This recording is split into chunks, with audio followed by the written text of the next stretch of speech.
Buenos días.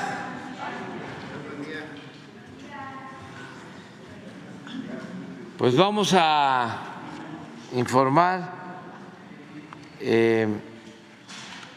Ya llevamos algún tiempo sin informar sobre el rescate, la conservación de las ciudades mayas, de las antiguas ciudades mayas, todo el trabajo que se está haciendo en Chiapas, Tabasco, Campeche, Yucatán, Quintana Roo, para el rescate de todo lo que fue la antigua nación maya.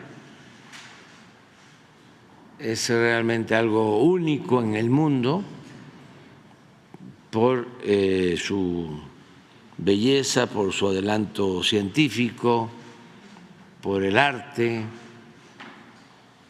y es bastante interesante y al mismo tiempo poco conocido.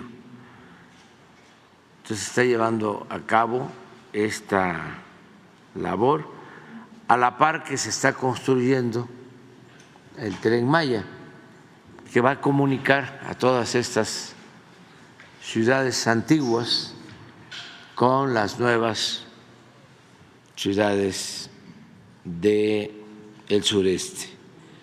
Vamos a que el antropólogo Diego Prieto nos informe. ¿Cómo no? Muchas gracias, muy buenos días, señor presidente.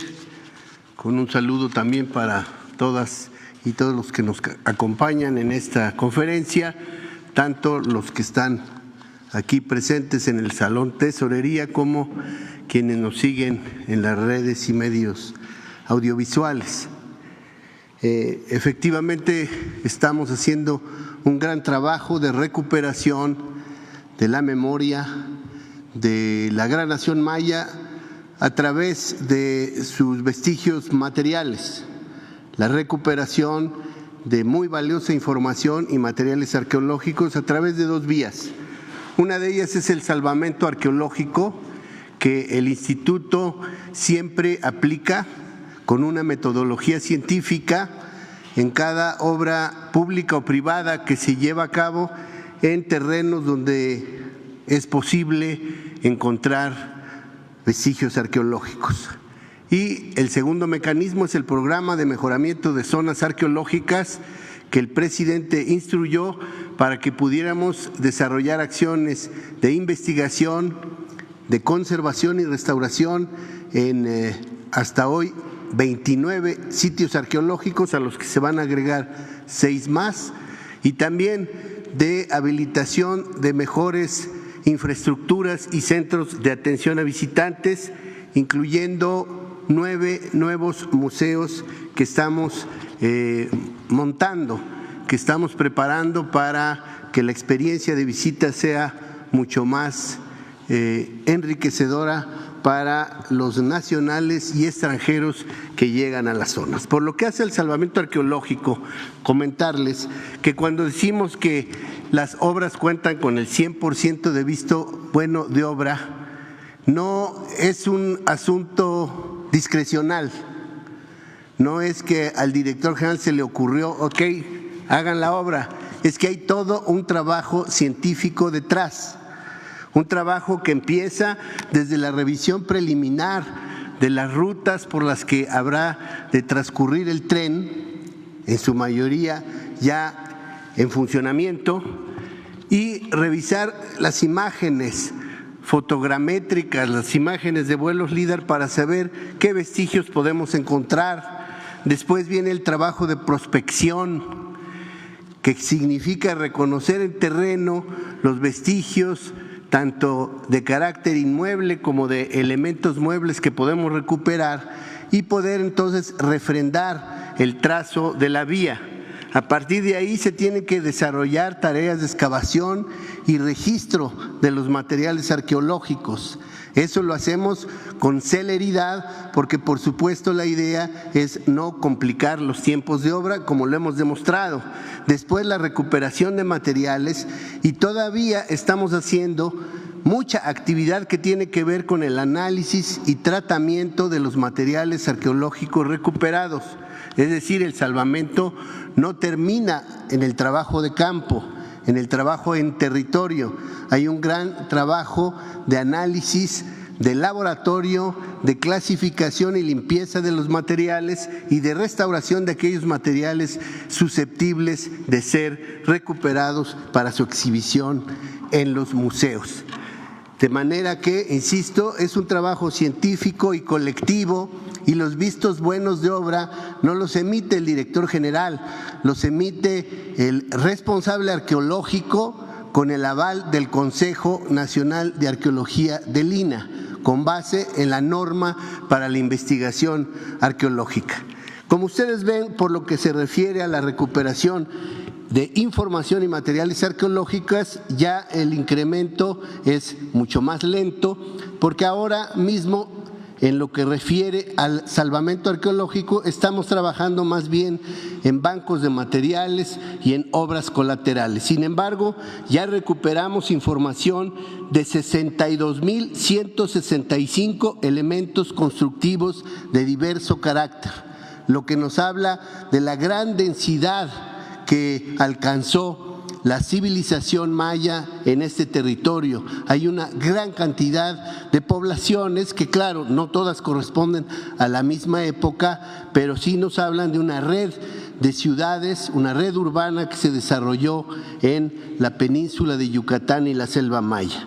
Son ya 1,465,719 fragmentos de cerámica o tepalcates que nos dan una información muy útil para la investigación arqueológica. 1,997 bienes muebles, entre vasijas, platos, incensarios, figurillas, navajas, puntas de flecha, metates, molcajetes y otra serie de objetos que se someten a procesos de restauración, de manera que estamos hoy mismo restaurando 1,914 piezas, 703 enterramientos humanos que nos dan muy importante información sobre las características físicas de la población, pero también sobre las prácticas funerarias y la manera que desarrollaron los mayas fundamentalmente para venerar a sus difuntos, a sus ancestros, y 2,252 rasgos naturales asociados a la presencia de grupos humanos. Estos datos hay que considerar que son solo del salvamento arqueológico. A partir de la próxima ocasión vamos a empezar a dar información del material que se viene recuperando a través de las investigaciones que se desarrollan en el programa de mejoramiento de zonas arqueológicas. Este programa, como les decía, tiene también el propósito de habilitar museos y salas interpretativas. Si pudiéramos poner la siguiente, por favor, de modo tal que el día de mañana, con el señor presidente, vamos a inaugurar el Museo de Sitio de Ezná, una muy importante ciudad antigua de los mayas que se ubica en el estado de Campeche y que forma parte de esta red de museos que estamos habilitando para la satisfacción, para el disfrute del público, del turismo extranjero y nacional.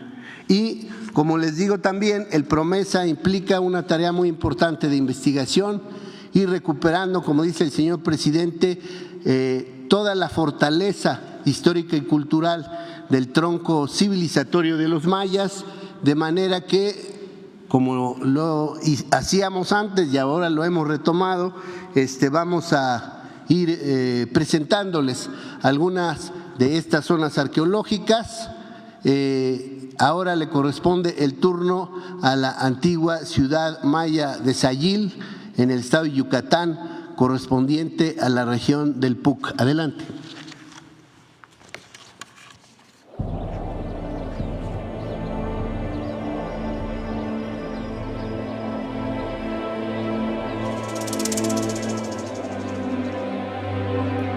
Sayil es otra de las antiguas ciudades de la cultura maya peninsular que forma parte de la región del Puc, asentada en un valle alargado, rodeado de lomeríos. Este asentamiento fue erigido en una planicie, adaptada por los mayas para la agricultura hacia finales del periodo denominado por los arqueólogos como Clásico Tardío. Hacia el año 800 de nuestra era, prolongando su vigencia hasta principios del siglo X, en los inicios del posclásico. Su nombre, Sayil, hace alusión en maya al lugar de las hormigas arrieras, abundantes en la región. Sus primeros pobladores se asentaron en las cercanías del sitio que ahora podemos apreciar, cerca de un cuerpo de agua conocido con el nombre de Cueva de Chac. Por su ubicación y dada la fertilidad de las tierras del valle, la población desarrolló con éxito la agricultura milpera, lo que propició que llegara a tener cerca de 20,000 habitantes. La ciudad fue concebida en una visión de arquitectura monumental, alcanzando una extensión aproximada de 5 kilómetros cuadrados. Sus arquitectos lograron reflejar en sus edificios un equilibrio formal a través de construcciones anchas, con múltiples cuartos alineados, con fachadas en que destaca el uso de columnas y de una altura estilizada, como vemos en el edificio conocido con el nombre de El Mirador.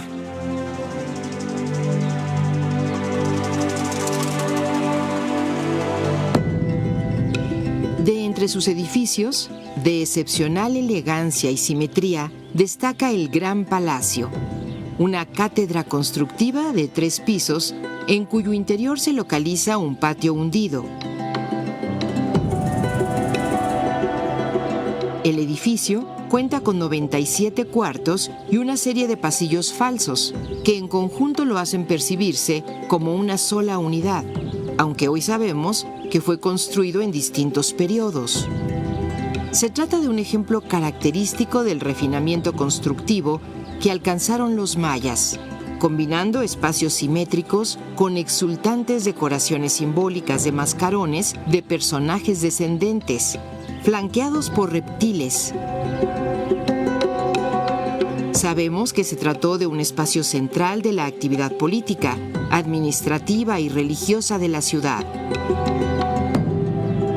Sin embargo, la aparición de una cocina en la esquina noroeste nos señala que también sirvió como morada para los gobernantes. La ciudad está formada por distintos grupos de estructuras unidas por caminos de piedra o Sakbeob, siguiendo un eje norte-sur de casi 1,5 kilómetros de longitud. Las extensiones de terreno que mediaban entre estos conjuntos construidos debieron utilizarse para cultivos de autoconsumo, por lo que se considera que Sayil, como otros asentamientos del PUC, fue una verdadera ciudad-huerto. A diferencia de otros asentamientos, algunos estudiosos proponen que los pobladores de Sayil habitaban en casas de piedra y no de materiales perecederos, y que los diversos vestigios corresponden a las áreas habitacionales. Por otra parte, algunas estelas sugieren que sus gobernantes compartieron el poder político y religioso con ciudades aledañas y linajes distintos.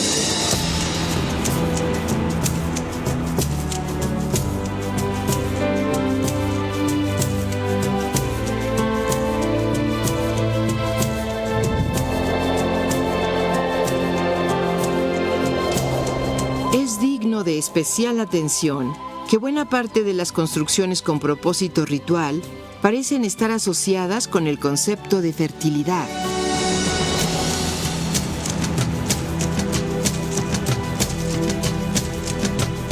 Lamentablemente, la calidad de la piedra con que fueron levantados los edificios no favoreció su conservación y sí la erosión con el paso de los siglos. Como vimos, Sayil fue ocupada por alrededor de 200 años, lo que la convierte en una de las ciudades con el más breve periodo de habitación en la región, tal vez por el papel político que le tocó desempeñar, que significó una desocupación ligada al declive de un grupo gobernante. Se estima que su declive se desencadenó hacia el año 1000 de nuestra era. Gracias al programa de mejoramiento de zonas arqueológicas Promesa Tren Maya, en Sayil se ha concluido el proyecto de investigación y conservación planteado para estas temporadas de campo, con la habilitación de senderos interpretativos y señalética que se encuentran listos para recibir a los viajeros del Tren Maya.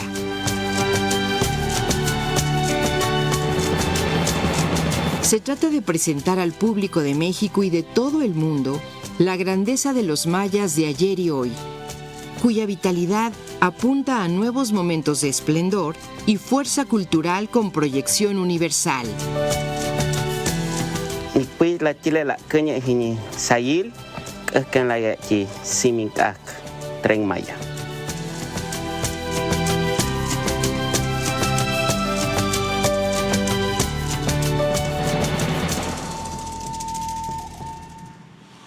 Muchas gracias.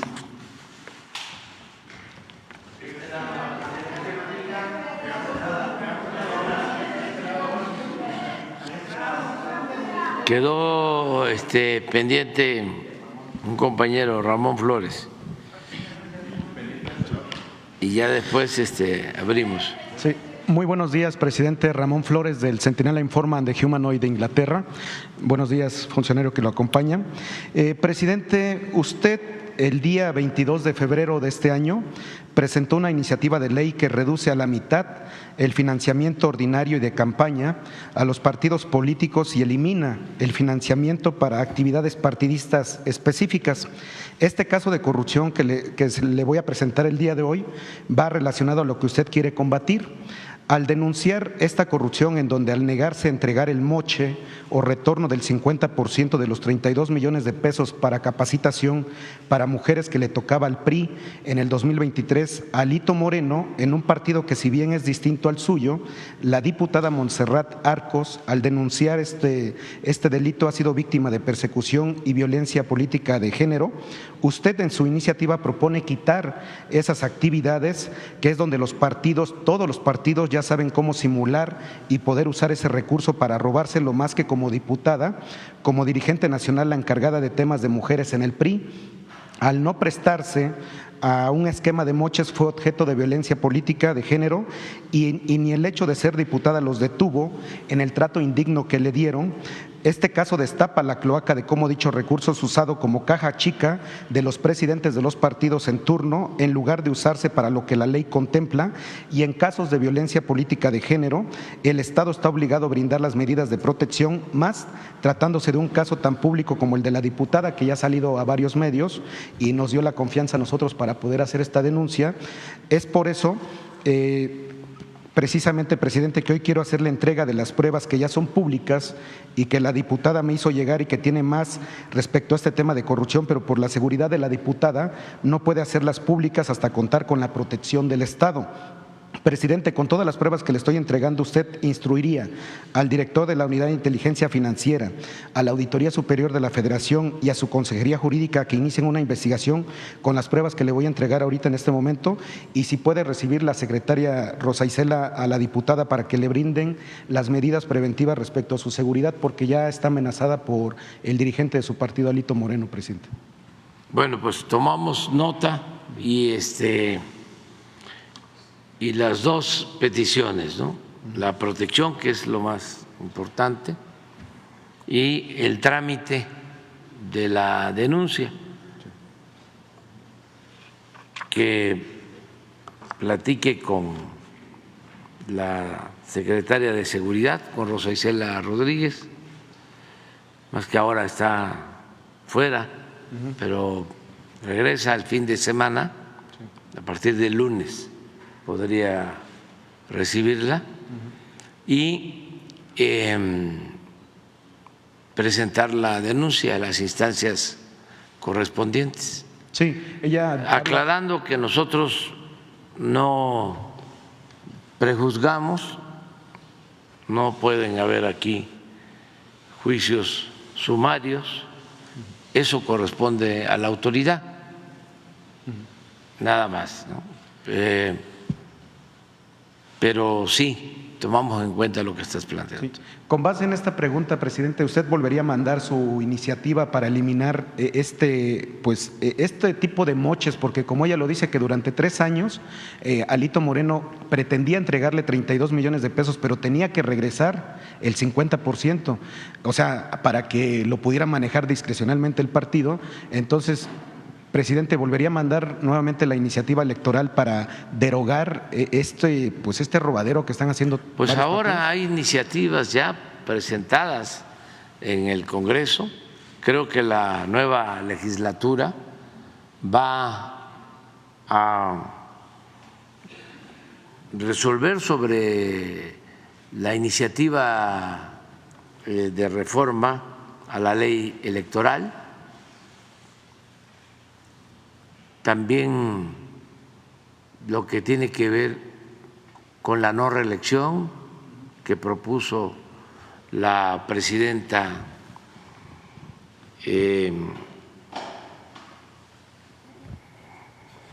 Claudia Sheinbaum,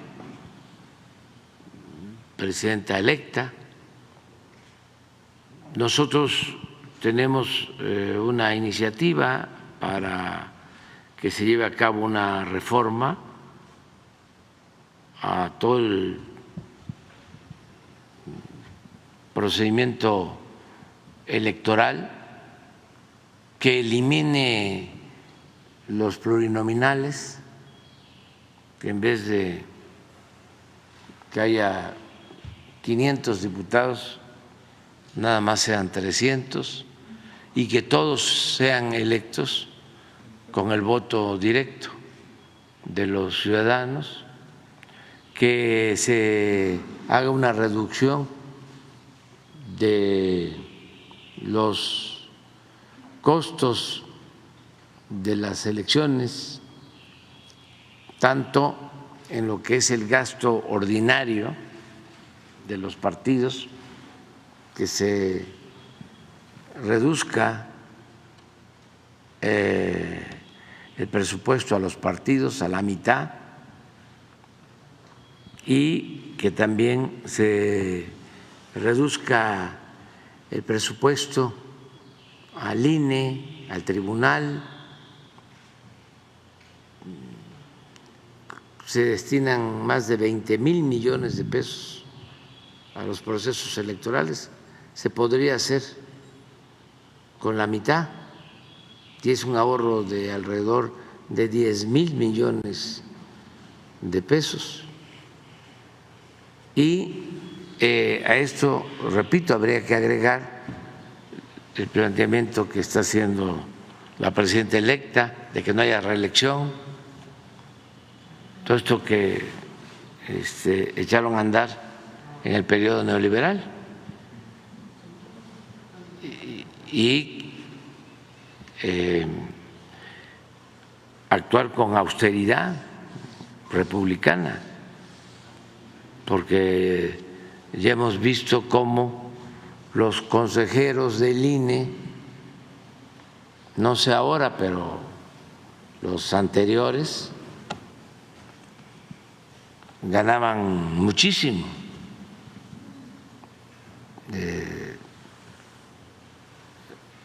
El presidente Córdoba y los otros consejeros, y tenían asesores y todo un aparato de ayudantes, vivían colmados de atenciones, de privilegios. No puede haber gobierno rico con pueblo pobre. Entonces, tiene que continuar la austeridad, porque se ahorra mucho con la austeridad. Además, es un asunto de principios, no es nada más un asunto administrativo. El que se atreve a recibir un sueldo como servidor público de 500,000 pesos mensuales, de 600,000 pesos mensuales, pues esa es una mujer, ese es un hombre, lo digo con todo respeto, pues muy insensible. Ese no es un buen servidor público. En un país con tanta pobreza, con tanta desigualdad, ¿con qué cara se va a tener un ingreso de esa cantidad? Es lo mismo que sucede en los medios, no es solo el gobierno. Antes no se hablaba del tema, pero ahora sí. ¿Cómo periodistas de 4, 5, 7 millones de pesos mensuales, de los mejores pagados del mundo? Hay un periodista que no trabaja en un medio nacional, sino en Estados Unidos, pero es mexicano y opina aquí, que gana 17 millones de pesos mensuales. Es un fenómeno. Y los más famosos, 3, 4, 5 millones mensuales.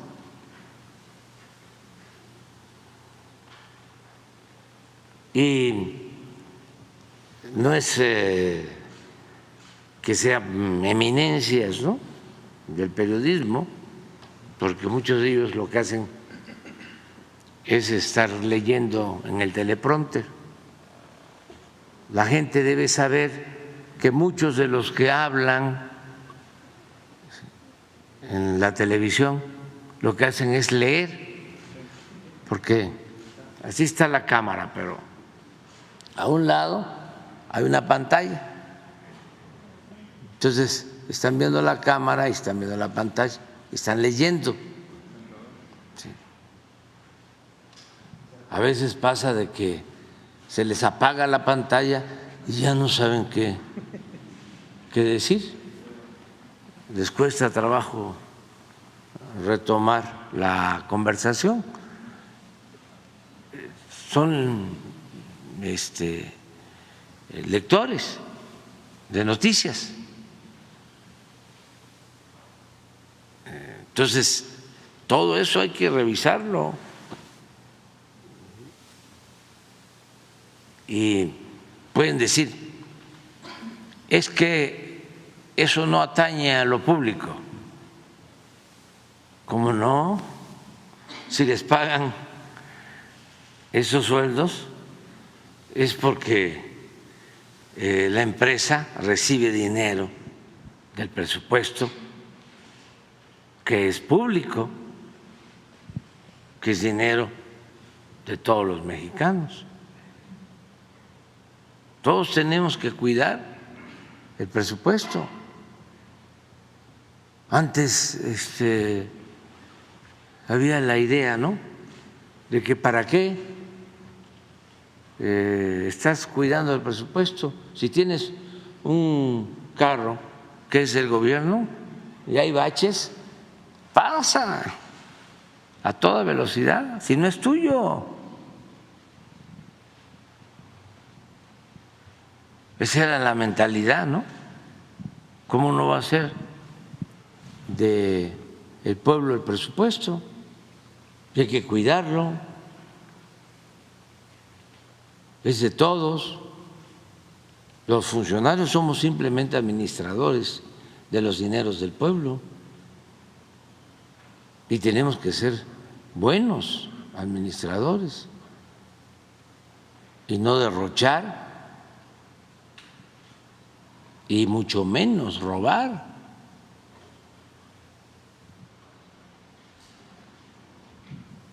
Eso es lo que puedo comentarte. Sí, muchas gracias, presidente. Presidente, hace escaso, un mes y medio aquí también le expusimos el tema sobre el huachicoleo financiero que se hacía a través de los arbitrajes internacionales. No sé si usted ya está enterado que China Yanfeng y firmas británicas lanzaron arbitraje contra México por una concesión. Las empresas lanzaron un arbitraje internacional contra el gobierno mexicano ante el Centro Internacional de Arreglo de Diferencias Relativas a Inversiones del Banco Mundial. Son las empresas británicas Bacanora Lithium y Sonora Lithium y la china Yanfeng lanzaron un arbitraje internacional contra el gobierno mexicano. ¿Qué información tiene y por cuánto fue el monto que lanzaron el arbitraje, presidente? Hay una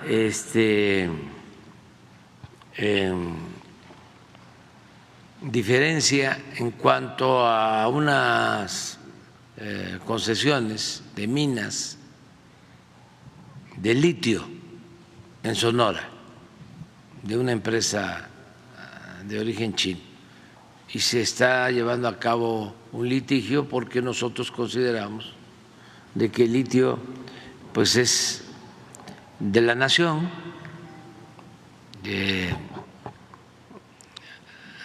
antes habían entregado esa concesión y consideramos que se entregó de manera genérica, no específico para el litio, sino para la minería, y pensamos que no aplica el que se esté haciendo este reclamo.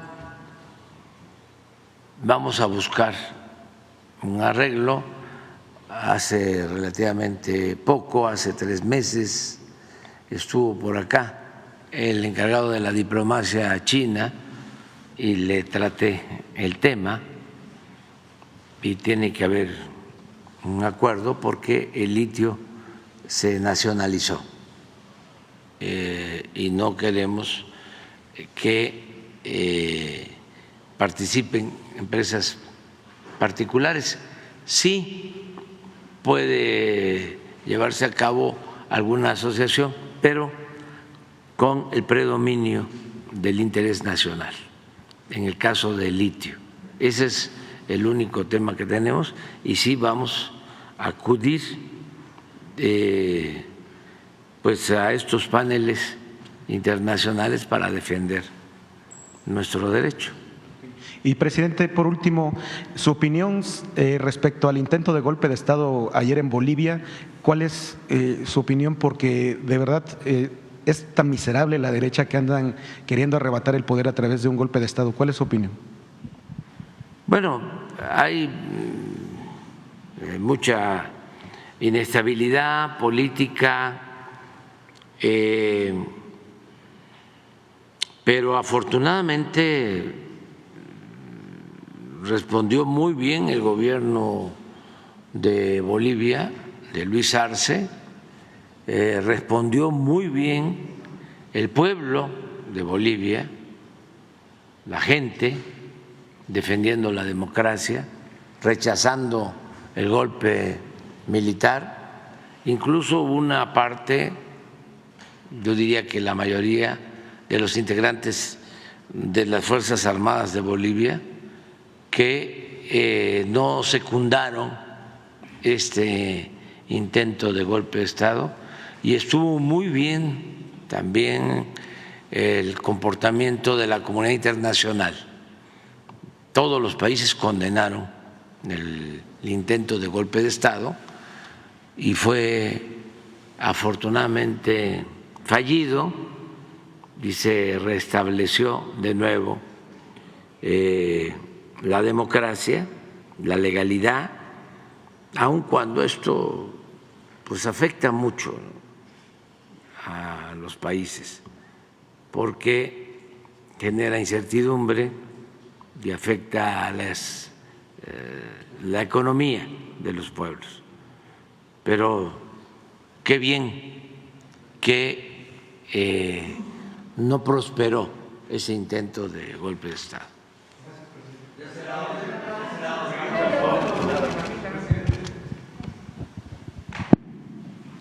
Buenos días, presidente. Celsin Juárez, de Cilinea MX. Presidente, ayer la ministra Norma Piña publicó un video donde hace un llamado a los trabajadores del Poder Judicial a mantener la unidad frente a la reforma constitucional que se viene. Un mensaje que fue tomado como a rebelarse, ¿no? Un llamado a rebelarse contra esta reforma y también a rebelarse contra el pueblo, porque bueno, el pueblo votó para que se llevara a cabo esta reforma constitucional. ¿Qué opina? Bueno, primero,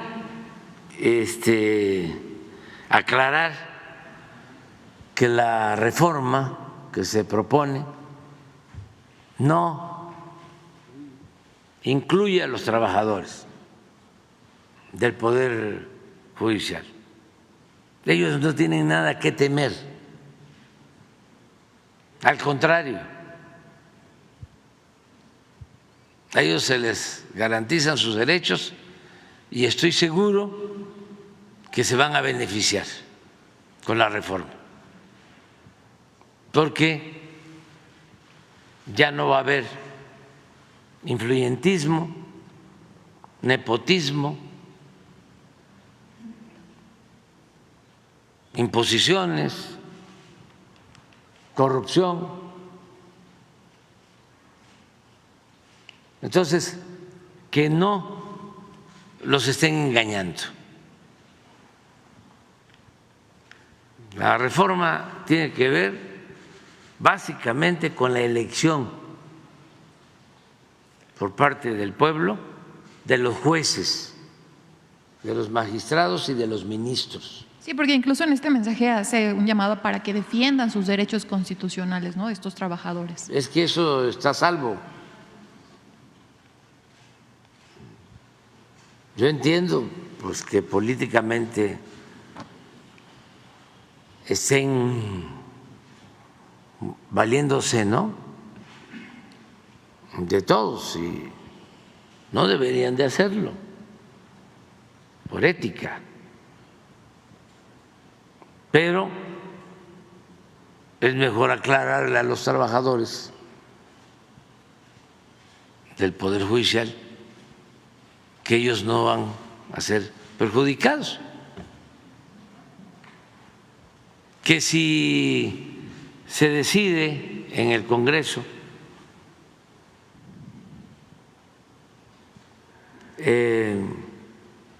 cancelar, como ya se hizo, los fideicomisos, que son como 20,000 millones de pesos, pues todo lo que tenga que ver con las prestaciones a los trabajadores se va a garantizar.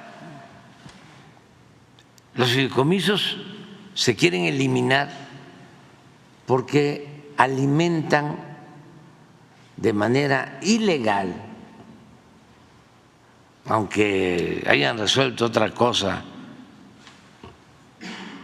en la Suprema Corte de Justicia, los privilegios de los ministros, de los trabajadores del más alto nivel en el Poder Judicial. Violan la Constitución porque se establece de que nadie puede ganar más que lo que gana el presidente, y ellos ganan 4, 5 veces más que lo que gana el presidente. Y hay cosas que se tienen que revisar y que están completamente ocultas. Hace unos días alguien me comentaba, y sería bueno que se hiciera la investigación, ¿cómo se llama el organismo de la transparencia? El INAI, sí, que pueda explicar cuántos ministros retirados tienen pensión, cuánto reciben de pensión, porque me estaban diciendo que hay ministros que estuvieron, creo que 3 meses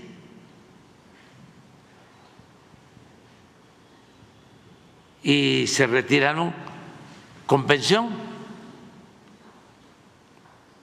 pero con una pensión elevadísima. Y eso no se sabe. Es nada más solicitar formalmente si nos pueden dar a conocer quiénes son todos los ministros en retiro que cobran pensiones.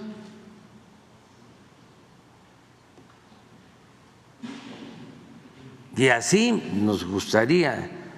¿Por qué no lo solicitamos? Hoy lo solicitamos. Sí, pero también Banco de México, Nacional Financiera. Si ya estamos en esto, pues vamos. Banobras, Banco de Comercio Exterior.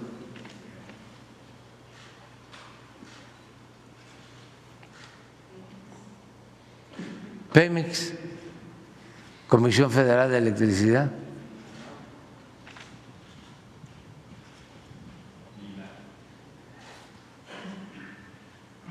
El ISSSTE,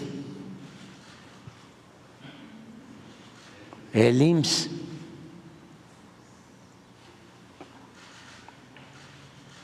Vamos a transparentar, ¿no?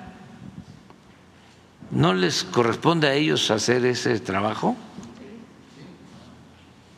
¿Por qué no lo han hecho? Entonces porque nos vamos a encontrar con muchas sorpresas. Sorpresas te da la vida. Gracias, presidente. En otro tema, recientemente en una entrevista que concedió el cantante Pepe Aguilar a Adela Micha, le confesó que, bueno, él es muy amigo íntimo del expresidente Felipe Calderón y que le confesó que pues su guerra contra el crimen organizado pues iba a tardar 35 años en que las consecuencias pues todavía estuvieran presentes, ¿no? Entonces, ¿qué opinas sobre esta confesión que hace el cantante Pepe Aguilar de lo que le confesó Felipe Calderón? ¿Pero a quién? A Adela Micha, en una entrevista.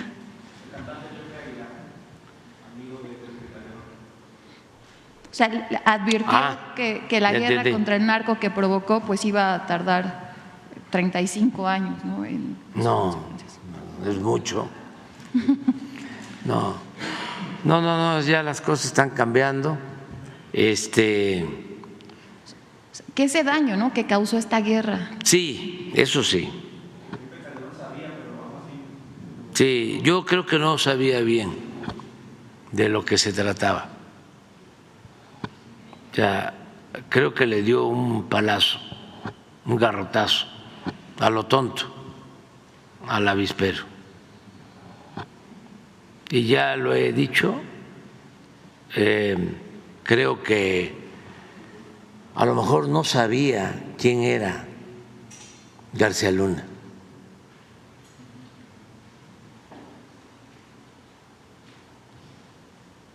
Sería muy bueno que él informara sobre esto,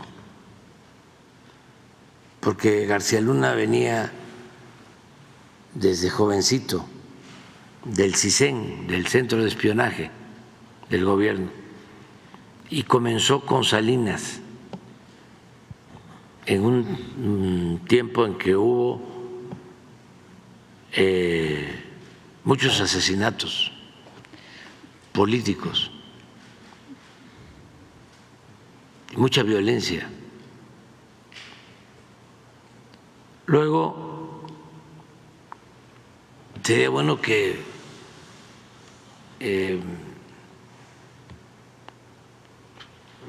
nos dijera por qué declara la guerra. Sí, no estaba tan grave la situación de violencia en México.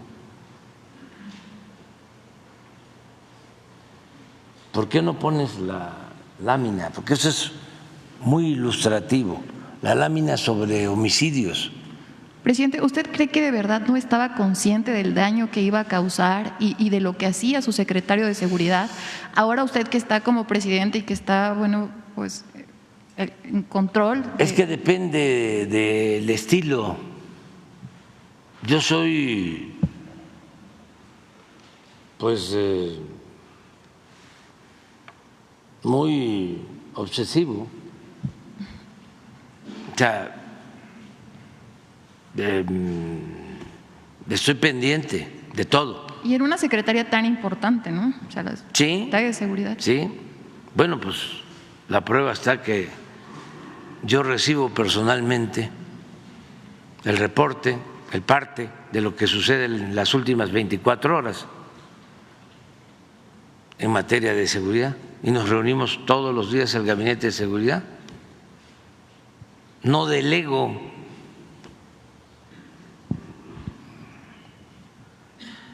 Entonces antes había la práctica de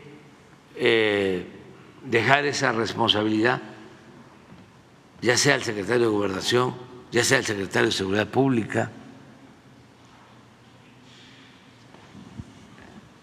Entonces sí, a lo mejor él no estaba directamente enterado y lo engañaban. No se descarta esa posibilidad, porque miren, es rarísimo.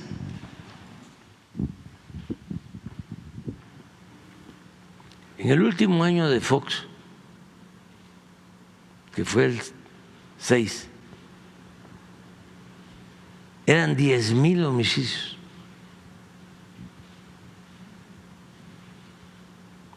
Y ya en el último año de Calderón eran 25,000.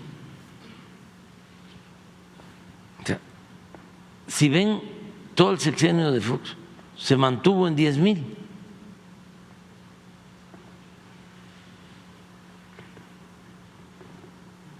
¿Por qué se declara la guerra? ¿Qué fue lo que vio?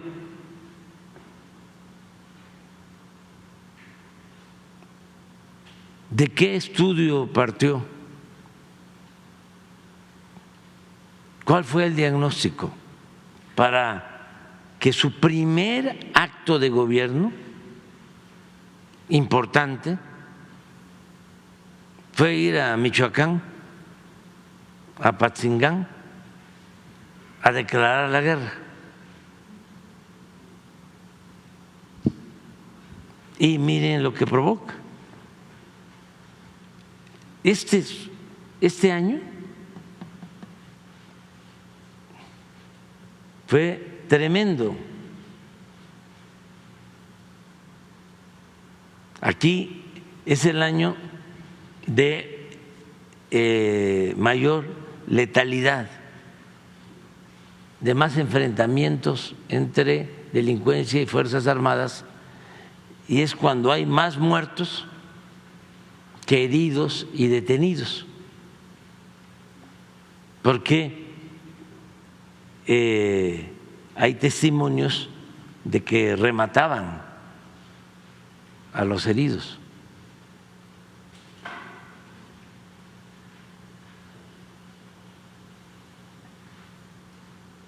Bueno, explicaciones. Una posible,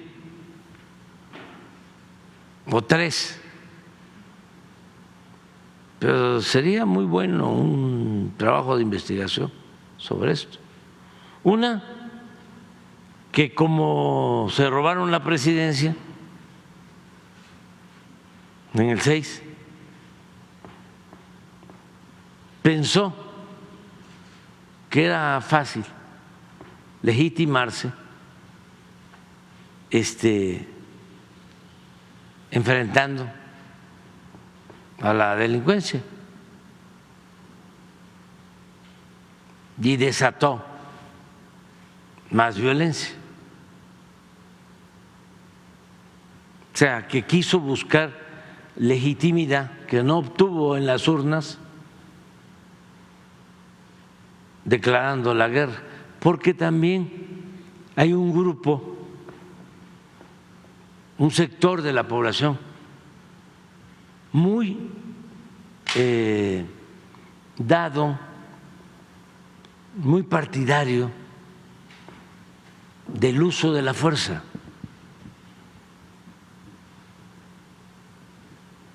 Con una voluntad muy autoritaria, que todo lo quieren resolver con el uso de la fuerza. Acuérdense que Salinas lo primero que hizo después del fraude electoral fue también meter a la cárcel a un líder sindical y aparecer con un hombre enérgico.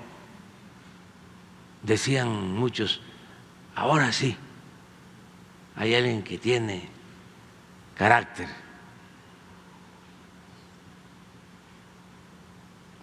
Y es muy espectacular eso, pero completamente dañino e ineficiente e ineficaz políticamente hablando. Entonces, esa es una. Lo otro, que se lo hayan pedido de Estados Unidos.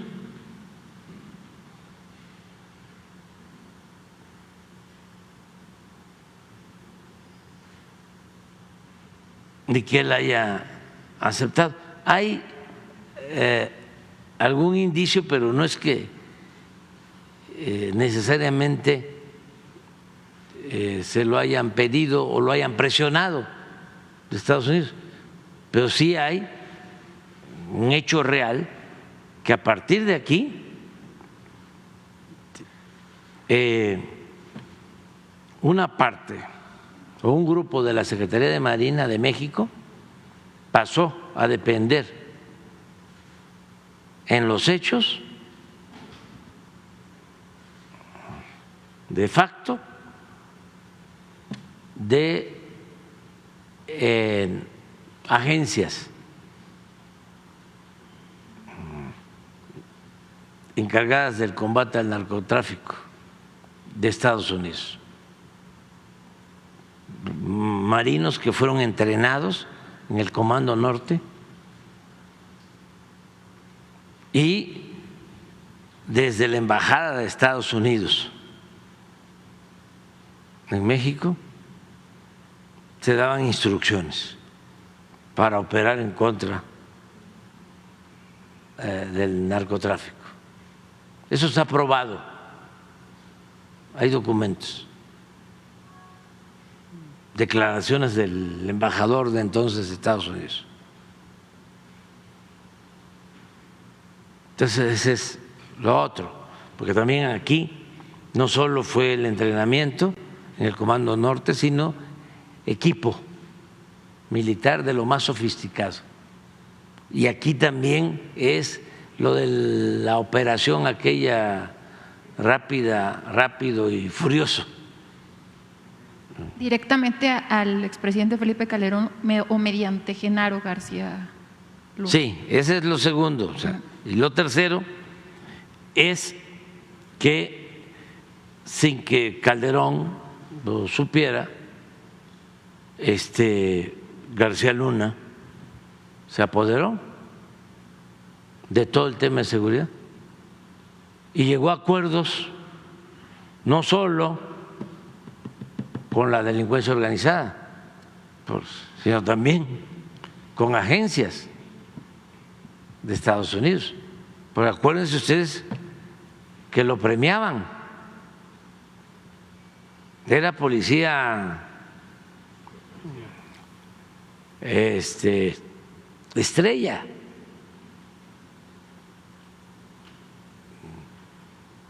porque ahora se olvidan las cosas, ¿no? Pero ¿cuál es la responsabilidad que tienen las agencias extranjeras y el mismo gobierno de Estados Unidos? ¿Por qué le dieron carpetazo a la investigación sobre Rápido y Furioso? ¿Será que ahora sí esté negociando Genaro García Luna para ser testigo protegido? No me meto en eso, pero sí ayudaría mucho, porque entonces ya no tendríamos que estar planteando hipótesis, ya sabríamos lo que sucedió. ¿O por qué? Independientemente de que le puedan reducir la pena, incluso el que se involucre a Calderón o a otros personajes, para México es muy importante que se conozca toda la verdad, para que no se repitan estos casos, porque imagínense cuánto dolor, cuánto sufrimiento para la gente.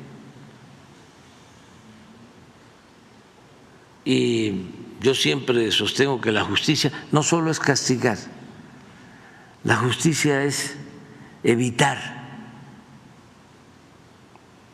que se cometan actos autoritarios y se dañe a la población. Por eso estoy a favor de que haya testigos protegidos cuando se trata de conocer sobre un tema. Esto de Ayotzinapa, aprovechando, lo voy a estar diciendo, quienes participaron que nos ayuden, les damos garantías, porque lo que queremos es encontrar a los jóvenes.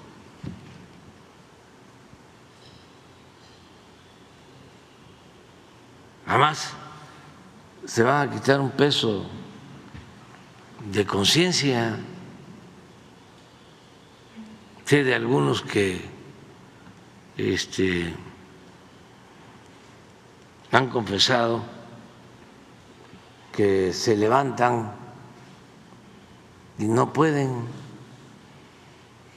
estar tranquilos, siempre con ese asunto. No duermen bien, no tienen la conciencia tranquila. Les va a ayudar mucho el que contribuyan a esclarecer lo sucedido y a que encontremos a los jóvenes. Y voy a estarlo diciendo porque yo ya termino. Si me tienen confianza, es garantizarles que vamos a cumplir los compromisos. De hecho, también la sentencia de García Luna pues se va a dar cuando usted ya no esté. Es en octubre, me parece, la sentencia. Entonces, sí, pero todavía hay tiempo. Todavía hay tiempo y ayudaría mucho, él ayudaría. Que cooperara. Sí, él permitiría, ¿no?, que se cierre ese capítulo, ¿no?, negro en la historia de nuestro país. Gracias, presidente. A ver si permiten, vamos uno y uno, ¿no? Uno y uno para que… Buenos días, presidente. Carlos Domínguez. Luego vas tú. De Nación 14, presidente. Hoy el periodista Carlos Loret de Mola publica en su columna en El Universal que sus hijos entrarían próximamente hacer negocios en la Ciudad de México ahora con el gobierno de la nueva jefa de gobierno, Clara Brugada? ¿Qué le respondería al periodista? Que me da flojera.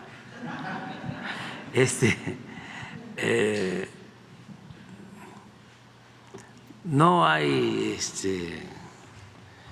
ningún fundamento, no tiene razón. Dice que su fuente es el War Room de la doctora Claudia Sheinbaum. ¿Cómo? Que su fuente es el War Room de la doctora Claudia Sheinbaum, dice. Cuarto de guerra de la doctora Claudia. Esta es su fuente, asegura en la columna. A ver. Que es el cuarto de guerra de la doctora Claudia Sheinbaum. Desde el cuarto de guerra de la doctora Claudia es su fuente. Hay alguien, supuestamente Loret de Mola, infiltrado en el equipo de la doctora, que le pasó el dato de que sus 3 hijos llegarán endosados en los próximos días a obtener una reunión con la jefa de gobierno electa, Clara Brugada, para hacer negocios en la nueva administración. Pues está mal su fuente, o sea, es como otro, ya lo puedo mencionar, ya pasó la elección, ¿no? Sí, uno que fue periodista preferido de Salinas, Riva Palacio, que no lo podía mencionar, siempre hablaba de la fuente de Palacio, es esta fuente, y puro invento, pues no es cierto, nada es cierto, que pruebe. Es muy vulgar, ramplón, el estar mintiendo, hablando de mi fuente. Es como la señora Anabel, mi fuente. ¿Dónde están las pruebas? Más si no se tiene pruebas,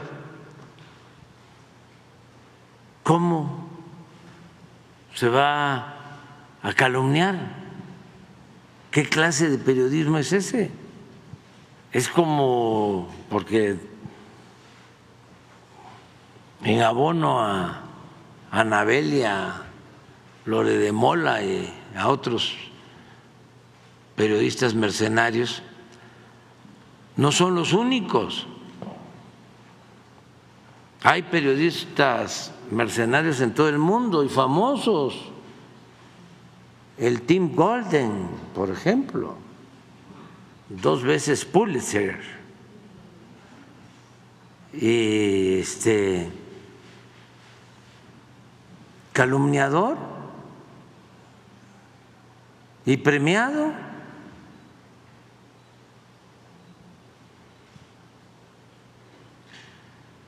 La política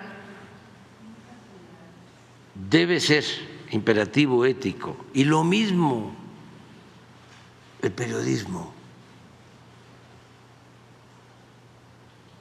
Ya les he platicado aquí y hay otros casos, pero de alguien que era un político de mucho renombre antes de la Revolución Cubana, Chivá,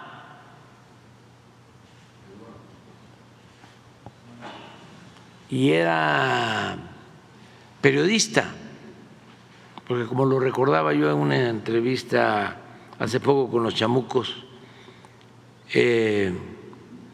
antes se hablaba de poeta, periodista y político, las 3 P. Sin duda, el periodista era político y el político era periodista. Está el caso de los Flores Magón, todos los casos, muchos otros. El mismo Francisco Zarco, que era político y era un gran periodista. Entonces,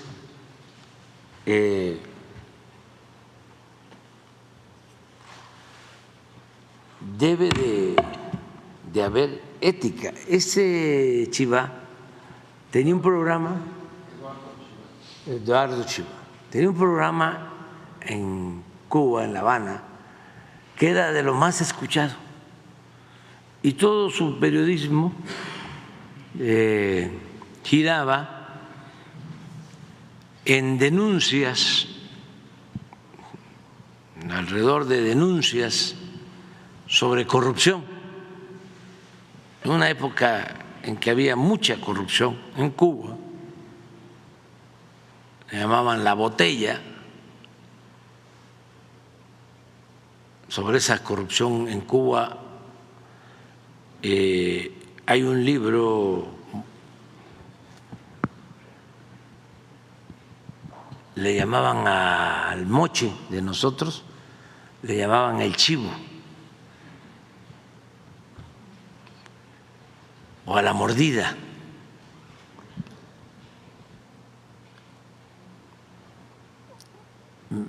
Francisco Bulnes, en el libro El verdadero Díaz, habla de eso. Y siempre denuncias fuertes contra los hombres del poder, en la época de Batista, antes o por ahí. Y de repente hace una denuncia de que un ministro, secretario de Cultura de Batista, había comprado una hacienda en Guatemala.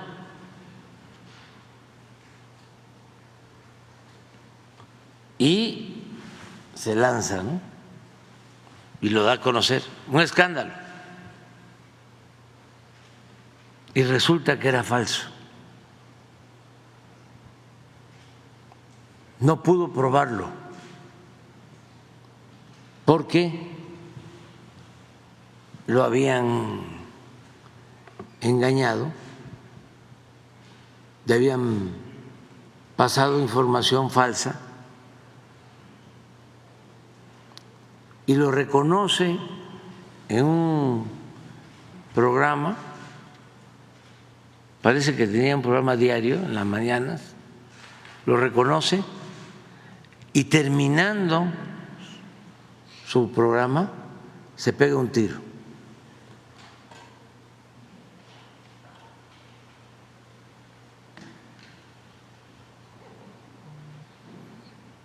El sentido del honor.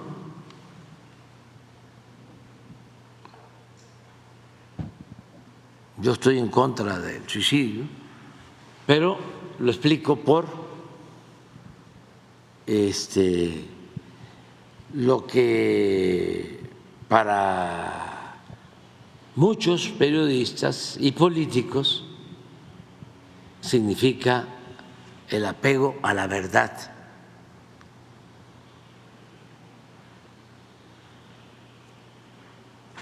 El que no se vuelva una costumbre, un hábito, el mentir, el calumniar. Entonces, este señor Loret de Mola, pues tiene ese problema. Yo creo que le haría bien que hiciera una reflexión serena, que se tranquilice, porque pues eso no le ayuda humanamente, no le ayuda, es algo enfermizo.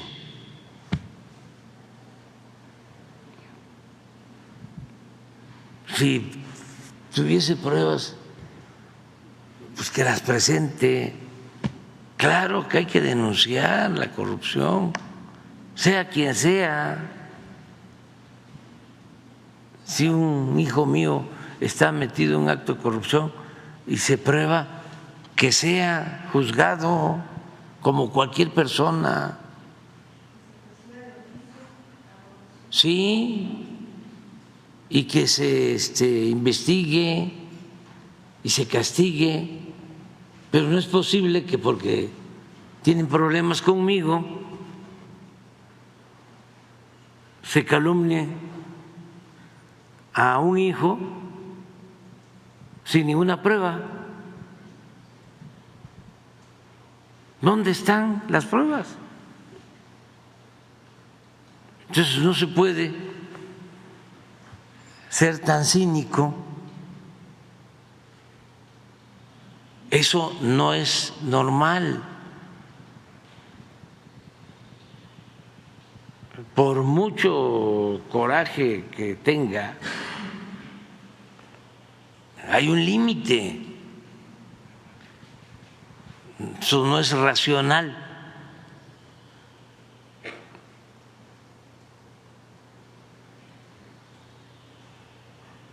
Ese periodismo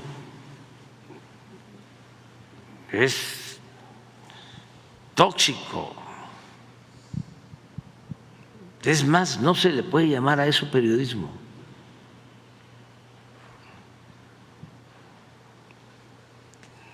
Eso tiene que ver con intereses, con dinero, con hacer trabajo sucio.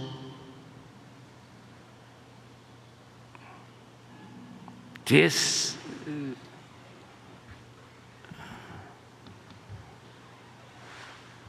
algo completamente inmoral, y más si se trata de un periodista que tiene que ver con la información que reciben otros.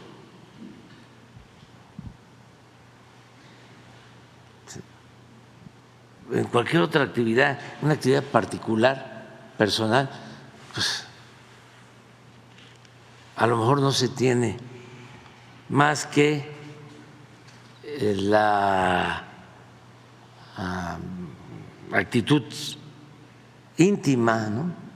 El comportamiento íntimo, el recto proceder que debe uno de tener como ciudadano, pero cuando se es periodista, se es político, pues hay una doble responsabilidad, porque no es uno, no se atañe, digo, no se, sí, se limita a la esfera personal, sino ya es público. Entonces eso es lo que puedo comentar. Sobre esto, presidente, ¿cuándo vendría el titular de la UIF, Pablo Gómez, para aclarar sobre las supuestas investigaciones en su contra y sobre Víctor Trujillo? El miércoles va a estar aquí y va a informar. Nosotros no perseguimos a nadie,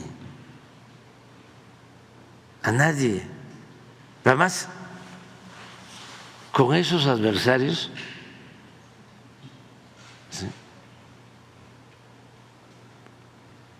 ¿sí?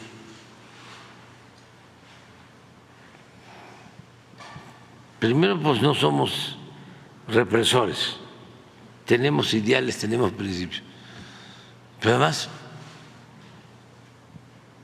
¿qué vamos a estar enfrentando a esos adversarios si ellos al final se convierten en nuestros promotores?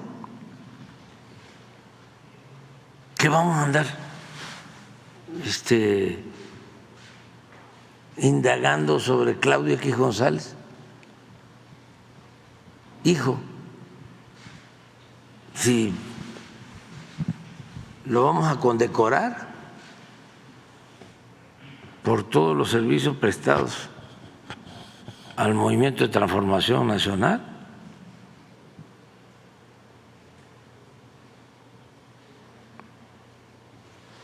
Es candidato Y así hay varios candidatos.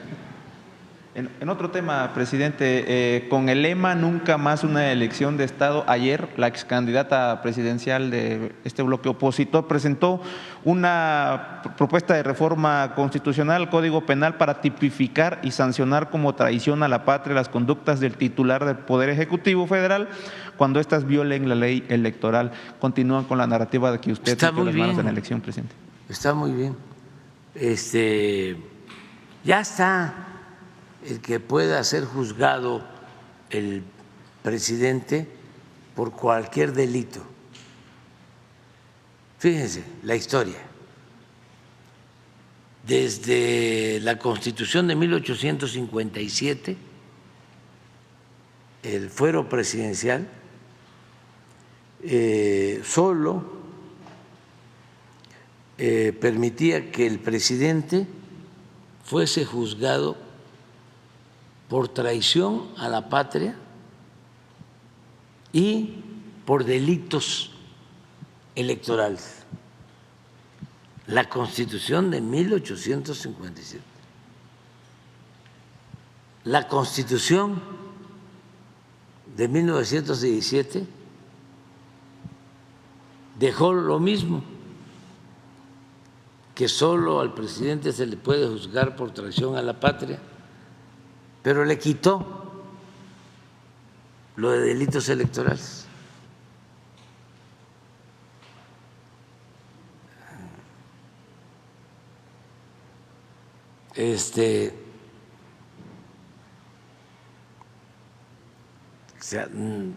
Porque era también que se le juzgara por delitos electorales y por traición a la patria, y se le quitó eso.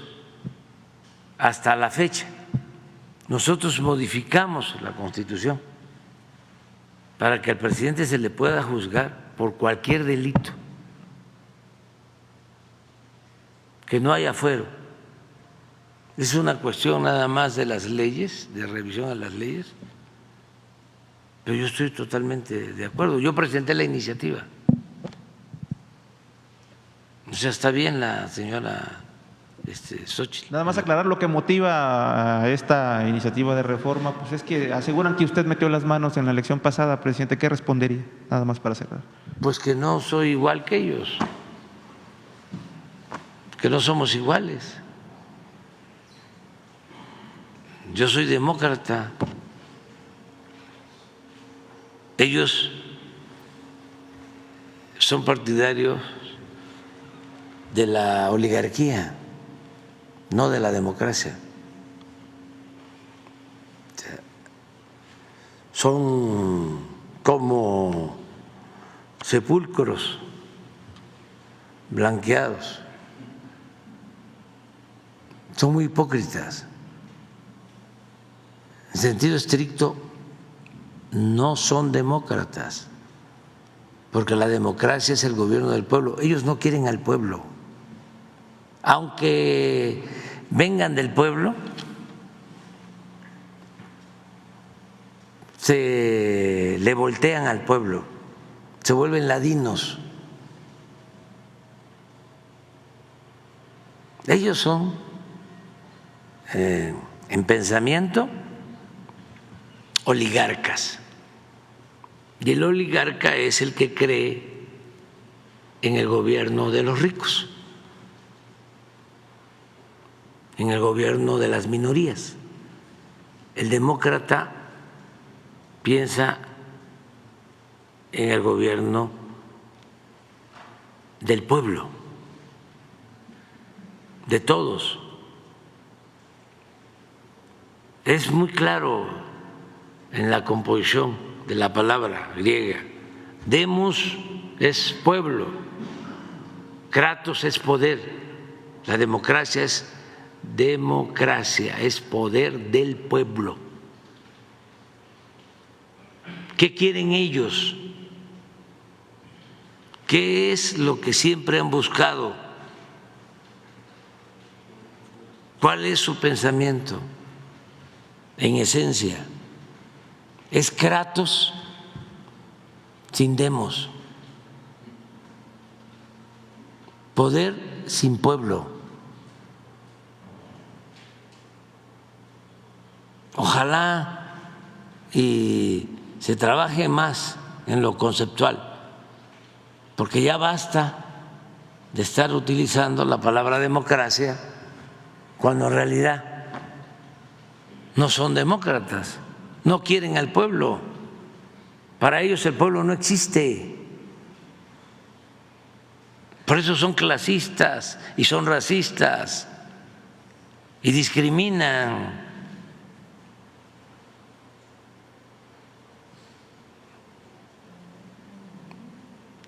Eso es la esencia de todo. Pero, a ver, ¿cuál es la concepción que tiene Krause sobre la democracia? La que les estoy planteando.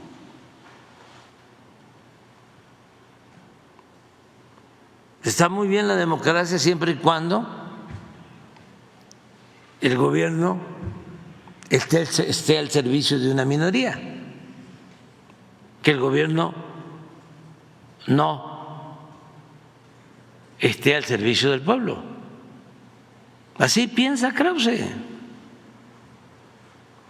cuando escribe su libro Democracia sin adjetivos. Es eso, es Kratos sin demos. Y ven la democracia cuando mucho en lo superficial, la democracia representativa, un simple mecanismo para ver quién queda en el poder. Pero no les gusta la democracia participativa, ni mucho menos la democracia con dimensión social. Por eso dicen, ¿qué es esto? Esto no es democracia.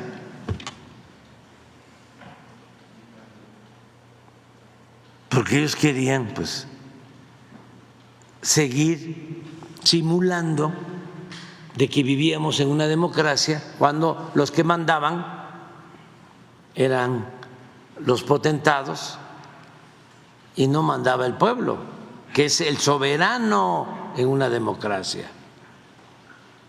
Es el que manda, no una minoría.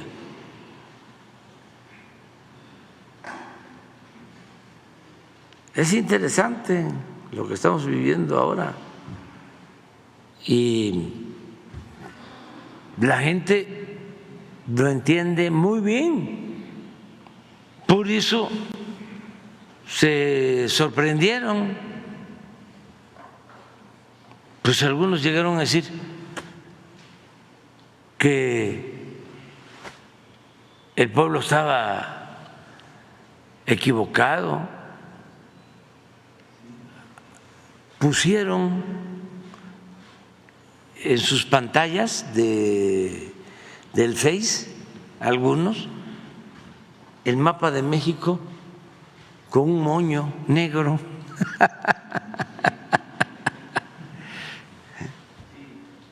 Con un moño negro.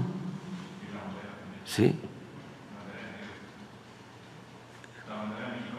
La bandera negra, sí, sí, sí, sí. Porque viven en otro mundo y estaba realmente muy arraigado el clasismo y el racismo.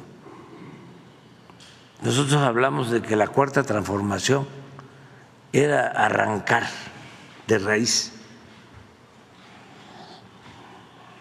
la corrupción, pero también el clasismo y el racismo, que iba a ser una transformación pacífica, pero igual de profunda que la independencia y que la reforma y que la revolución. Y lo del racismo estaba ahí, oculto,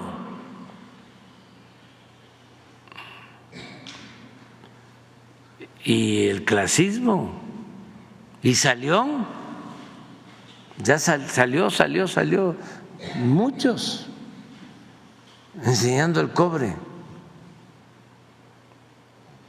Acuérdense de la plática de el que estaba en el INE.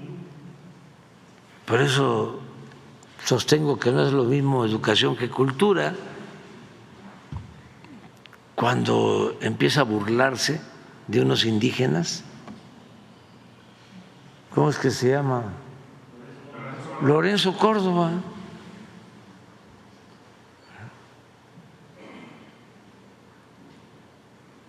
Ya eso da una idea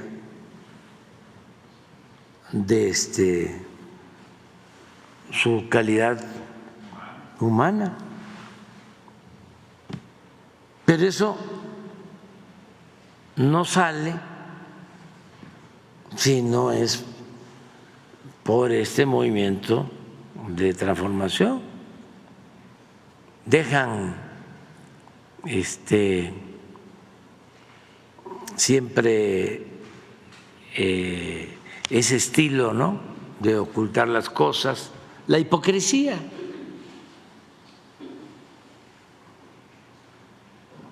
Hay quienes son más sinceros o más cínicos. Entonces cuando dicen la derecha y la ultraderecha, no. O cuando dicen centro, derecha, nada. Moderado, no. Esa es política robalera. Buscar andar en dos aguas, ¿no? Como el robalo. Y no definirse. ¿Cuánto crearon, inventaron para simular?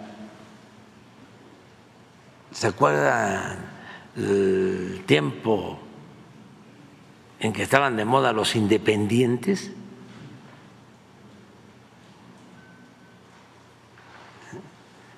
El tiempo en que estuvieron de moda las organizaciones no gubernamentales, el tiempo de la moda de la llamada sociedad civil. Ahora hay una palabra que yo pensaba que era de México y que la había acuñado Roger Bartra. Roger, que dio un bandazo, era del Partido Comunista, director de el periódico El Machete del Partido Comunista, y se volvió conservador. Y ahora firmaron un documento, ¿no?, contra mía, antes de la elección, cuando se definen a favor de la señora Xóchitl, y usan un término nuevo, ¿no?, porque van inventando, que se llama deriva autoritaria. A ver, ¿qué es eso? La deriva autoritaria.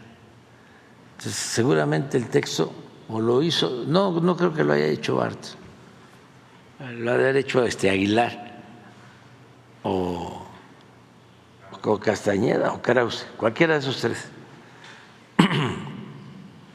Pero pensé que era propio, ¿no? No, resulta que la deriva autoritaria ya la utilizan los conservadores en todo el mundo, toda la intelectualidad orgánica de derecha ya utilizan lo de deriva autoritaria, así es, ¿no?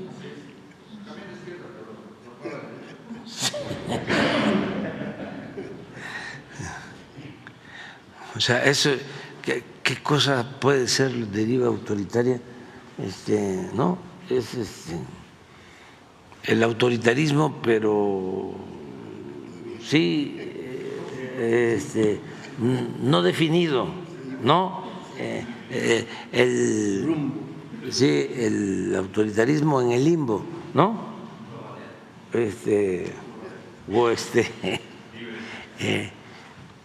Sin asiento, sin establecerse por completo, pero es como un fantasma, ¿no? Que recorre el mundo, diría el filósofo.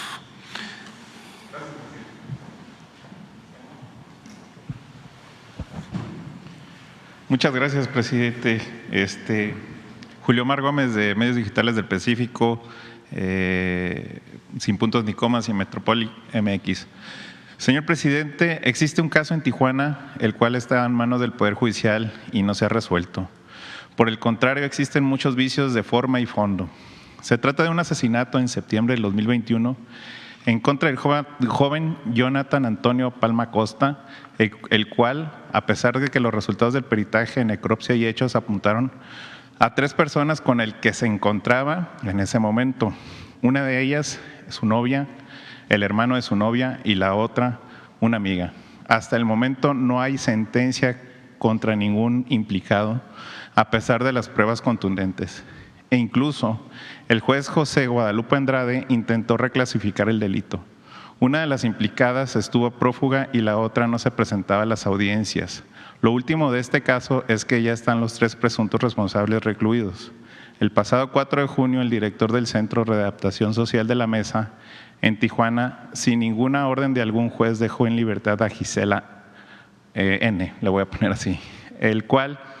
quiero preguntarle a usted, presidente, ¿cuál es su opinión al respecto en este caso? ¿Y no cree que en este claro ejemplo sea necesario pues esta reforma al Poder Judicial, ya que para una impartición plena y satisfactoria se castiga a los delincuentes y se necesita un cambio radical en este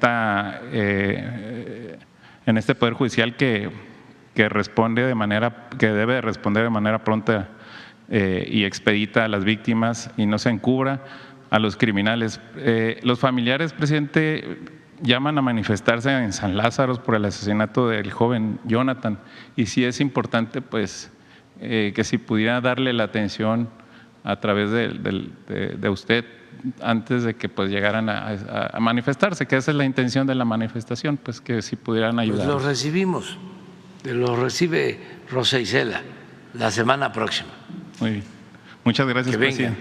En otro tema, presidente, el pasado 20 de mayo usted dijo que atendería de inmediato a la petición de consulta en Hidalgo y a la defensa del agua que los chinos le quieren quitar a los indígenas hidalguenses. La consulta indígena es urgente, como la defiende la ministra del Pueblo, Lenia Batres. Hay anomalías y abusos por parte de la empresa China Times Ceramics, y ahora su aliada en el despojo de agua es su empresa cervecera reconocida mundialmente como Grupo Modelo. Grupo Modelo está aliada con construcción de ductos de 25 kilómetros y este ducto transportará agua que Grupo Modelo ya no ocupe en sus procesos para que Time Ceramics la use en la fabricación de sus productos. La preocupación de las comunidades es que en este ducto habrá huachicol de agua de los pozos del Grupo Modelo sin ningún control. La empresa sí tendrá agua y la comunidad seguirá viviendo en sequía. Este acueducto privado será financiado también con dinero de público del gobierno de Hidalgo y es la información que ya se ha publicado y se ve en varias plataformas. Actualmente los agricultores de la zona se pelean las aguas negras para regar sus cultivos porque en Hidalgo no hay agua, señor presidente. Y están verdaderamente preocupados porque a los chinos del Time Ceramics, aliados con la cervecería de Grupo Modelo, van a privatizar el agua que por derecho y por decreto federal les pertenece a los indígenas de Apán. ¿Hay manera de que usted les ayude a ejecutar la consulta indígena y frenar este despojo de agua, señor presidente? Sí. Ya me lo planteaste la vez pasada, ya tengo información. Sería bueno que una comisión de ellos se entreviste con Germán Martínez de la Comisión del Agua y con María Luisa Albores, con los dos. Es cosa de que se concerte una cita aquí en Palacio. Les dices que vengan y a ver si invitamos a un funcionario, el que designe el gobernador de Hidalgo, y aquí se platique con la comisión, se hable sobre el tema. Muchas gracias. Sí, es que es muy justo y necesario. La semana que viene. La semana que viene, perfecto. Con Jesús me pongo de acuerdo. Sí. Muchas gracias, presidente. Y por último, nada más un tema muy… pues hoy será el debate de Biden y Trump, candidatos. ¿Qué opinión tiene? Y sobre todo porque, como usted lo había mencionado en algún momento, que no quisiera que tomaran el tema de la migración, pero es de los temas más importantes que van a tomar el día de hoy. Y bueno, si lo verá o estará al pendiente de este debate. Gracias. Bueno, pues son varios temas y en efecto uno es migración, pero nosotros quisiéramos que, si se trata el tema migratorio, pues se actúe con objetividad y con apego a la verdad. Actualmente no hay un problema grave en lo migratorio y los dos, tanto el expresidente Trump como el presidente Biden, saben que nosotros hemos estado insistiendo en atender las causas de la migración. Y hemos estado haciendo lo que nos corresponde. Nada más recordarles con todo respeto que hay más desempleo en Estados Unidos que en México. Nosotros tenemos una tasa de desempleo de 2.7, ellos tienen una tasa de desempleo de 3.9, que por eso no van ya el número de mexicanos que antes, por necesidad, tenían que ir a buscarse la vida a Estados Unidos. Esto es importante. Y que así como se ha logrado en México frenar los flujos migratorios atendiendo a las causas, con crecimiento, con empleo, con bienestar, así se debe de hacer con la cooperación del gobierno de Estados Unidos en otros países de Centroamérica, del Caribe, de América Latina, en los que tienen problemas económicos, sociales, conflictos políticos, tienen que atender causas, resolver el problema que tienen con el gobierno de Venezuela, suspender el bloqueo inhumano, injusto a Cuba, para que, entre otras cosas, además de lo esencial que es respetar la soberanía de los pueblos, se pueda atemperar, reducir el flujo migratorio de quienes tienen que salir de Cuba a Estados Unidos por la situación asfixiante que se padece a causa del bloqueo. Me gustaría hoy, precisamente para todos los mexicanos, que sepan cómo está la situación migratoria hoy en la frontera norte, para que no se use de excusa, de pretexto, el tema migratorio, con el afán nada más de culpar por culpar a México y querer quedar bien con los ciudadanos de Estados Unidos, con todo el respeto a los dos candidatos, ¿no? Miren, desde diciembre ya lo vimos, tuvimos una crisis porque se agravaron las cosas en América Central y en el Caribe, Ecuador, Venezuela, Cuba, Colombia, desde luego Haití, porque estos migrantes son de esos países básicamente. Entonces, se intervino, se habló con los gobiernos de esos países, llegamos a acuerdos, estamos apoyando nosotros para desarrollar comunidades que por necesidad tienen que emigrar y logramos esto. Es importante reconocer que el presidente Biden creó este mecanismo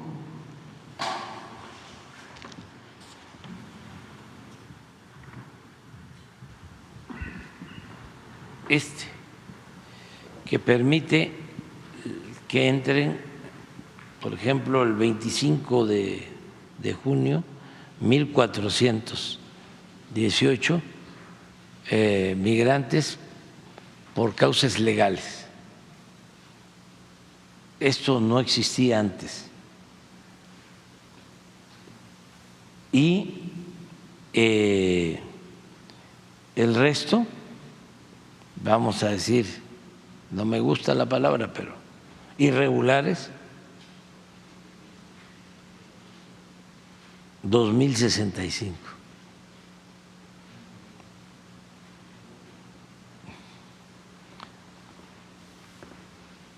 Para 9.000.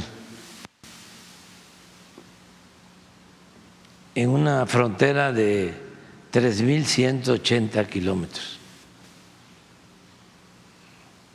Entonces, hemos hecho todo un esfuerzo, aun cuando no hemos tenido respuesta de ninguno de los dos gobiernos para atender las causas. Hemos ayudado. México ha ayudado. México colabora porque queremos tener una relación de buena vecindad con Estados Unidos y lo hemos logrado. Pero como vienen los debates, pues sí, hay la tentación de culpar, pero esta es la realidad. Ojalá y los asesores de los dos candidatos tengan esta información hoy.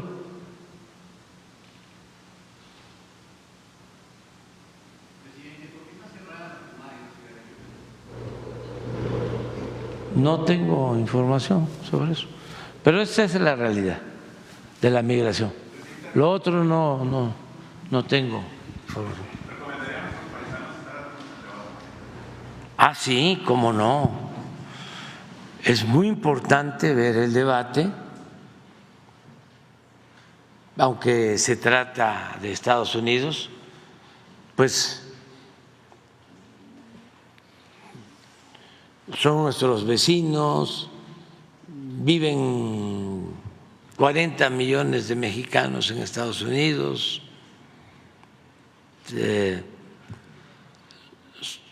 somos los principales socios comerciales en el mundo, compartimos pues muchos kilómetros de frontera.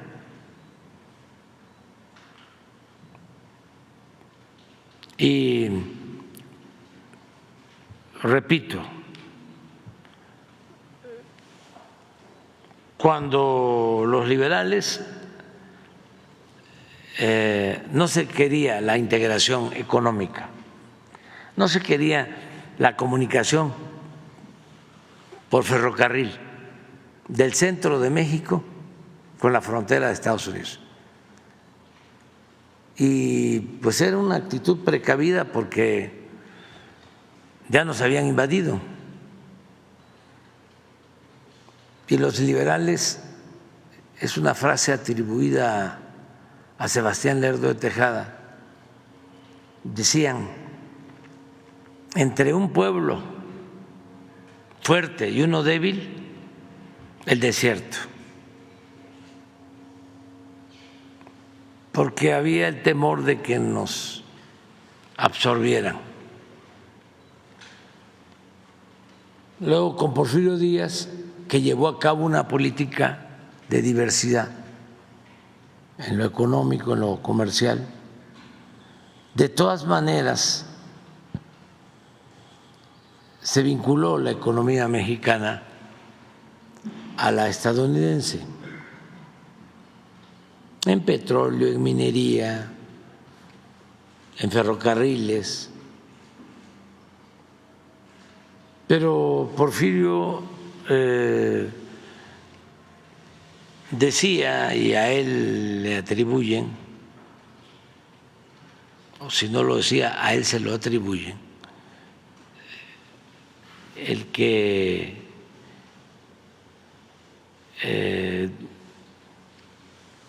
se sostuviera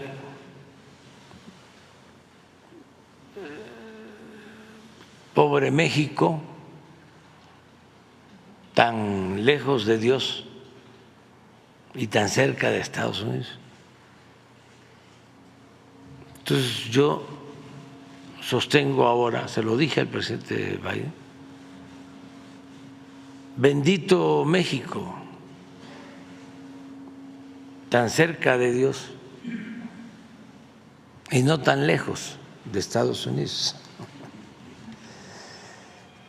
porque necesitamos la integración económica, nos conviene a las dos naciones, a los dos pueblos, de eso no hay duda. Por eso está llegando mucha inversión extranjera y ante el crecimiento de Asia y sobre todo de China, para el mediano o largo plazo, si no se hace nada por fortalecer la economía de América del Norte, lo cierto es que China va a terminar por dominar el mercado mundial. Y eso consideramos nosotros que no es conveniente, porque si hay el predominio económico comercial de una nación, si hay una hegemonía en lo económico, en lo comercial, se va a buscar querer enfrentar esa hegemonía con lo bélico. Y nosotros no queremos eso por las nuevas generaciones. Queremos mejor equilibrios en lo económico comercial, que no haya ni hegemonía económica comercial, ni mucho menos hegemonía bélica. Entonces, sí es posible competir con Asia, con China, si se fortalece América del Norte, si se consolida la integración en América del Norte, y también se piensa que ese es un segundo tiempo, pero muy importante, en la integración de toda América. Aquí lo único que se tiene que resolver, de que conviene la integración de América del Norte, Canadá, Estados Unidos, México, ya lo estamos viendo, que nos conviene a los tres países, y la integración de toda América conviene mucho más por todo el potencial de recursos de América, por la importancia de la fuerza de trabajo del continente americano, porque el trabajo es fundamental, no es nada más el capital. Otra ventaja comparativa es la cercanía, la comunicación, evitar los viajes largos, que significa mayor incremento por el pago de fletes. Ahora lo estamos viendo con lo del Canal de Panamá. Entonces, todo eso es muy favorable, todo eso, la integración económica de América, pero repito, lo que se tiene que resolver, y ese es un acuerdo y se puede lograr, es que se fortalezca el respeto a las soberanías de los pueblos, que estemos integrados en lo económico, en lo cultural, en lo comercial, en lo social, pero que se entienda de que somos independientes, todos los países, y soberanos, que hay una política de buena vecindad. Siempre pongo el símil de que si tenemos un vecino que pone la rocola, ya no es rocola, pero el equivalente, a todo volumen, a las 5 de la mañana, y luego nos espía, y luego va y toca la puerta y se quiere meter hasta la cocina, pues no, así no. Pero es lo único, como diría Cantinflas, ahí está el detalle. Si se resuelve eso, se garantiza el desarrollo con justicia, con paz en América y en el mundo durante mucho tiempo, y se aleja por completo el riesgo de una confrontación bélica, de una tercera guerra mundial. Hacia allá tenemos que ir, pensando en las nuevas generaciones. Vámonos.